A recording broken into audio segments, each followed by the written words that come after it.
My golden child siblings received $370,000 from our parents while I got nothing, yet they still mock my small wedding that I paid for myself. I finally snapped at the family dinner.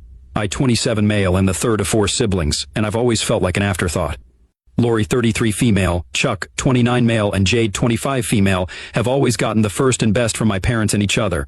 I get the leftovers if I'm lucky. I haven't gotten a birthday present from any of my siblings in about 10 years, but I still get asked to pitch in for group gifts for each of them every year. On Friday night we were having a family dinner, and it honestly felt like every other sentence was a dig at me, or a less than subtle brag by my siblings about something they had been given by my parents that I was denied. They talked about how nice almost all of our weddings were, but made sure to mention it was okay that my wife and I had a small, low-key wedding. They said it was okay because we loved it, but they brushed over the fact that my parents paid for all of my siblings' weddings but not mine, because somehow they couldn't afford it since they were saving up for Jade's wedding. They brought up how little student loans they have because my parents helped them. All of them lived on campus at expensive 4-year schools. I lived at home and went first to a very prestigious, very hard-to-get-into watchmaking school. I got paid to attend the school, so I paid rent at home. My parents paid for my tools, and I appreciate the help, I really do.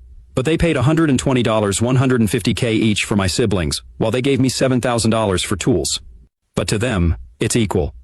When I went back to school on my own, I didn't ask for money and wasn't offered it. When my brother went back to school, they covered everything without him even having to ask.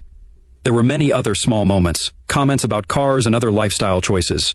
But what made me snap was my brother and his wife mentioning their marriage being so great because they do things like spontaneous dates, like the one they had the prior Friday night. The Friday night when my parents called my wife and me last minute to cancel plans, they had to eat dinner at our house because they had to watch Chuck's kids due to an emergency. It turns out that emergency was a dinner for Chuck and my sister-in-law at Texas Roadhouse.